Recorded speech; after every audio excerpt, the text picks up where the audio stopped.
제가 먼저 17절 봉독합니다. 유대인이라 불리는 내가 율법을 의지하며 하나님을 자랑하며 율법의 교훈을 받아 하나님의 뜻을 알고 지극히 선한 것을 분간하며 맹인의 길을 인도하는 자여 어둠에 있는 자의 빛이요 율법에 있는 지식과 진리의 모본을 가진 자로서 어리석은 자의 교사요 어린아이의 선생이라고 스스로 믿으니 그러면 다른 사람을 가르치는 내가 내 자신은 가르치지 아니하느냐? 도둑질하지 말라 선포하는 내가 도둑질하느냐? 간음하지 말라 하는 내가 간음하느냐? 우상을 가진 여기는 내가 신전 물건을 도둑질하느냐? 율법을 자랑하는 내가 율법을 범함으로 하나님을 욕되게 하느냐? 기록된 바와 같이 하나님의 이름이 너희 때문에 이방인 중에서 모독을 받는도다.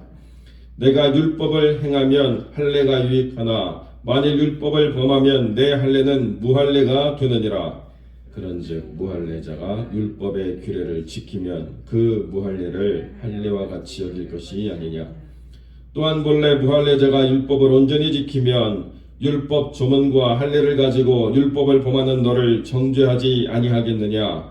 무릇 표면적 유대인이 유대인이 아니요 표면적 육신의 할례가 아니니라. 함께 읽습니다. 오직 이면적 유대인이 유대인이며 할례는 마음에 할지니 영에 있고 율법 조문에 있지 아니한 것이라. 그 칭찬이 사람에게서가 아니요 다만 하나님에게서니라. 아멘. 본문의 말씀을 가지고 성령으로 할례받은 마음이라는 제목의 말씀을 함께 나누겠습니다. 오늘 본문의 가장 중요한 부분들을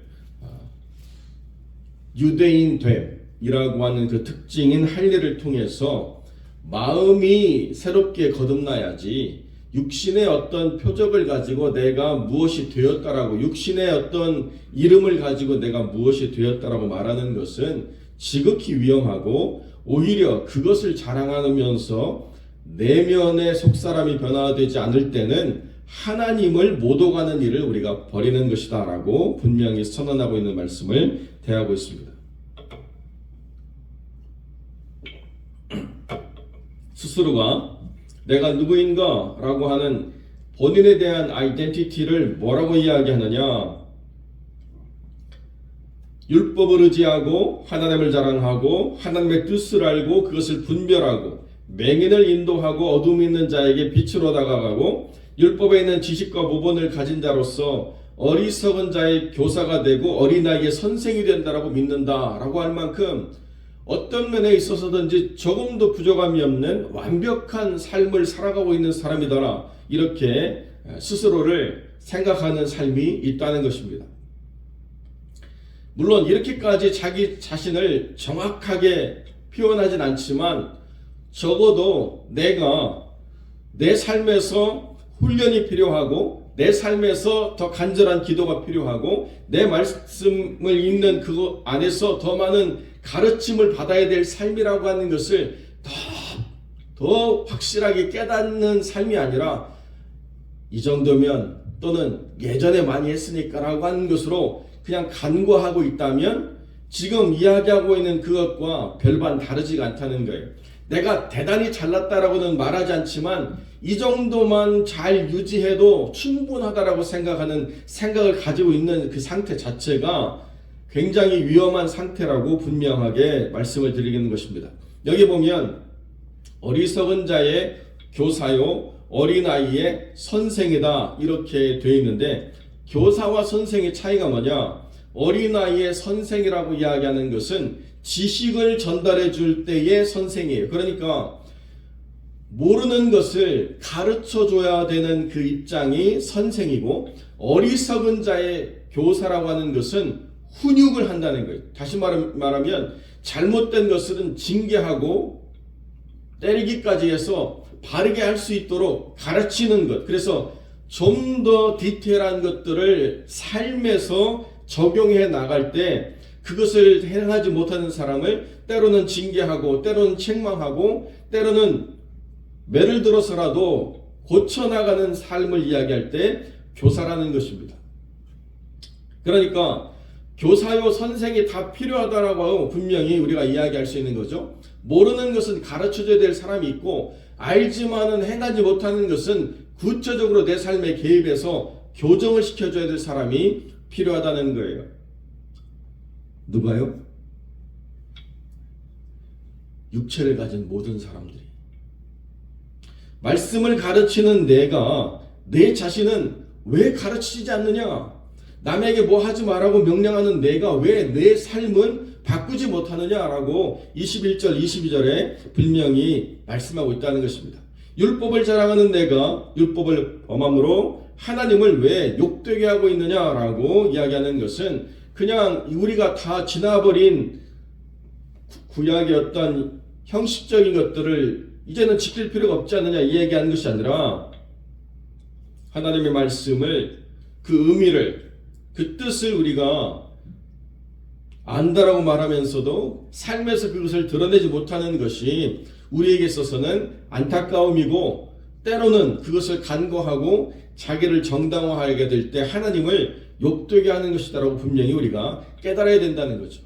그러니까 직분이 높아질수록 그 사람을 부르는 직분이 존경을 받을 만한 이름을 가진 사람일수록 더 어떻게 해야 되는가? 더 말씀에 스스로를 잘 비춰보고 자기의 삶에서 삶의 구체적인 훈련을 이끌어줄 삶을 가까이 두고 그리고 자기가 모르는 부분을 분명히 가르쳐줄 수 있는 그런 사람들을 계속 세워나감으로 자기도 발전하고 자기가 섬기는 그 모든 영역도 풍성해질 뿐만 아니라 사람을 자기가 돌본다라고 이야기할 때 그 사람도 아름답고 건강하게 자라갈 수 있게 된다는 것입니다. 그렇지 않으면 너희 때문에 예수 믿지 않은 사람들이 하나님을 모독하는 일들이 일어나게 된다는 거예요. 이게 여러분 낯설지 않죠? 누구 때문에 하나님이 믿지 않은 사람에게 조롱거리가 되거나 누구 때문에 하나님이 세상에서 놀림감이 되거나 교회가 아주 부도덕하고 모자란 사람들이 모이는 곳으로 조롱받는 곳이 된다는 것이 전혀 생소하지 않지 않습니까? 왜 그런가? 소위 무언가가 되었다라고 말하는 사람이 그게 어떤 이름으로 불리든지 스스로가 겸비하게 낮추고 스스로를 발전시켜 나가는 삶을 계속 행하지 않은 채 다 모든 것을 통과했다라고 생각하고 더 이상 변화하거나 더 이상 배우거나 더 이상 훈련하거나 라고 하는 것들을 기뻐하지 않은 채 누군가를 가르치고 지적하는 것만 자기가 취하려고 할 때 반드시 이런 일들이 일어나게 된다는 것입니다. 그것이 목사든 장로든 어떤 선교사든 어떤 이름으로 불리는 사람들이건 간에 다 그런 일들이 일어나고 있다는 것입니다. 그러니까 우리를 하나님이 무엇으로 부르셔서 어떤 이름을 갖게 하셨을 때에 그 사람들은 반드시 더 치열하게 말씀을 자기의 삶에 드러내려고 하는 삶을 살아가야 되고 가르침받는 삶, 훈련받는 삶을 살아가야 된다는 것입니다. 그것이 되지 않으면 나 때문에 하나님이 조롱을 당하고 나 때문에 하나님이 모욕을 당하는 일들이 반드시 일어날 수밖에 없다는 거죠. 제가 한 번은 어떤 그 행사에 참여하고 난 다음에 다 모든 것을 마치고 이제 발렛 파킹하는 데로 와서 줄을 서가지고 순서대로 키를 받으려고 이렇게 쭉 줄을 서 있었어요. 그런데 어떤 분이 오셔가지고 갑자기 앞에 있는 분한테 아는 체를 해요. 목사님, 선교사님 하면서 서로 갑자기 줄은 무시하고 서로 막 대화를 하더라고요. 다른 사람 다 줄 서 있는데 갑자기 와가지고 친한 사람 찾아서 막 얘기하는 것처럼 하더니 그냥 쑥 자기 순서도 무시하고 그냥 거기 붙어가지고 키를 받아서 딱 가는데요. 정말 불쾌하더라고요. 아무런 이름이 없는 사람이 와서 이렇게 줄을 새치기 하고 가는 것도 기분 나쁜 일인데 그 뒤에 있는 모든 사람들이 바라볼 때 목사하고 선교사하고 이야기하는데요. 줄을 지키지 않아요. 이 사소한 것 때문에 그러니까 예수 믿는 사람도 아니고 뭐라고 그래요? 예수 믿는 것들이 막 이렇게 얘기하잖아요. 왜 그런 일을 만들어내는지 모르겠어요. 그 조금 빨리 가려고. 그 뭐 대단한 일이 있는 것도 아닌데 그 순간에 자기의 조그마한 유익을 위해서 지켜야 될 룰을 지키지 않는 이 사소한 것들이 결국에는 예수 믿는 사람들을 비판하는 일이 되고 더 나아가서 하나님의 이름을 욕되게 하는 일이 된다는 것입니다. 그러니까 직분을 갖고 그 직분의 명예가 된다라고 하는 것을 생각하는 모든 사람들은 늘 언제나 치열하게 자기의 삶을 돌아봐야 된다는 것입니다. 나라고 하는 사람이 드러내는 상징성 때문에, 나라고 하는 사람을 부르는 그 직분의 의미 때문에, 유대인이라고 불리는 그 이름 때문에 하나님이 모욕을 당하셨던 것처럼 그리스도인이라고 하는 그 이름을 불리며 거기에 더 나가서 하나님 앞에 거룩한 사명을 받은 사람으로서의 장로나 목사나 또 선교사나 집사나 권사의 이름을 가진 분들이 갖는 상징성이 너무나도 크기 때문에, 그러니까 어떻게 해야 됩니까? 우리 안에 내 삶의 행동을 구체적으로 훈련시켜 줄 수 있는 그러한 믿음의 사람이 필요하다는 거예요. 그런 가르침을 줄 수 있는 사람이 필요하다는 것입니다. 그런데 되었다라고 생각하는 그 순간부터 갈등과 분열이 시작되어서 결국에는 서로 반목하고 다투는 일들로 교회가 큰 시험을 겪는 그런 경우도 있다는 거죠. 제가 LA에 있을 때 LA에 아주 부촌에 있는 큰 교회인데요.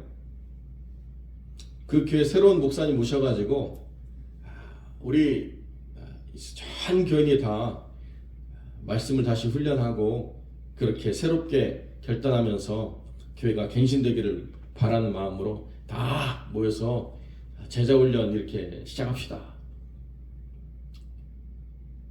그런데 그거 하나 때문에 얼마나 치열하게 싸웠는지요. 소방사 와가지고 물대포를 뿌릴 정도로 싸웠어요. 여러분, 제자훈련 하자는 게 그렇게 싸울 일입니까? 그런데 제자훈련 하자는 걸 어떻게 받아들였느냐? 목사가 와가지고 자기 멋대로 사람들 쥐락펴락 하려고 하는 방법을 간구해가지고 왔구나, 이렇게 받아들여서 결국에는 교회가 분열되고 다투고 싸우고 나눠지게 된 일들을 보게 됐다는 거죠.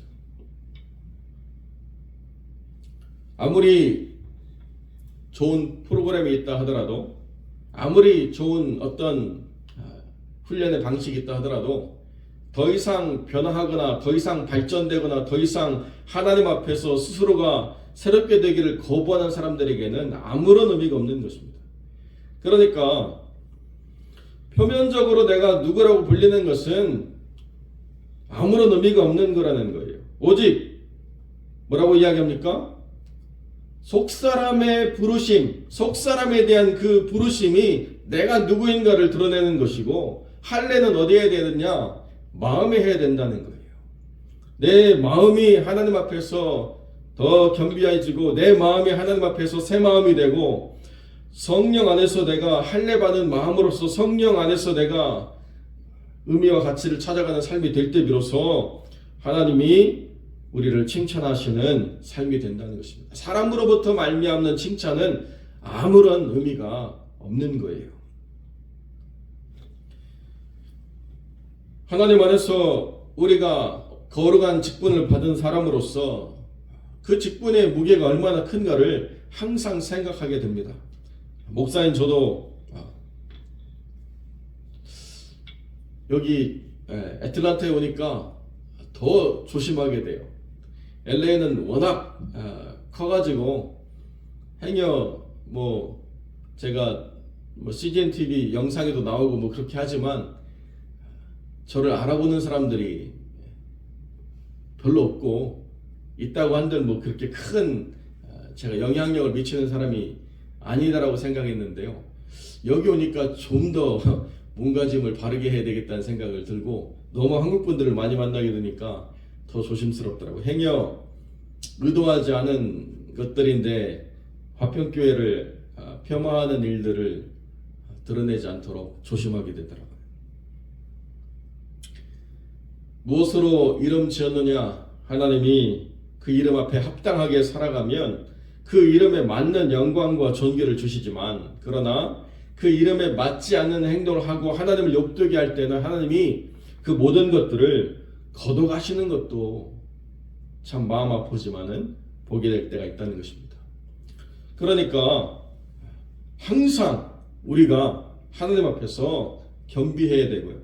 항상 성령 안에 우리의 삶이 있어서 우리의 마음이 성령께서 다스리시는 은혜로 정결해지는, 구별되는 마음이 되어지지 않으면 아무리 무엇으로 불리는 이름이 있다 하더라도, 그리고 그 사람을 칭찬하는 사람들의 이야기가 아무리 많다고 하더라도 하나님으로부터 말미암지 않은 사람이라는 것에 대한 분명한 하나님의 징계가 그 삶에 분명하게 드러나게 된다는 것입니다.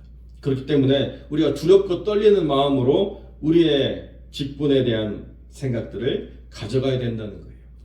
우리가 하나님 앞에서 하나님 영광을 돌리는 그러한 충성된 종으로 세워지기를 결단하지 않으면 이내 곧 사람의 칭찬과 익숙해진 삶의 습관들에 젖어서 하나님으로부터 말미암아야 될 그 가치들을 우리가 상실한 채 살아갈 수밖에 없다는 것입니다. 이것이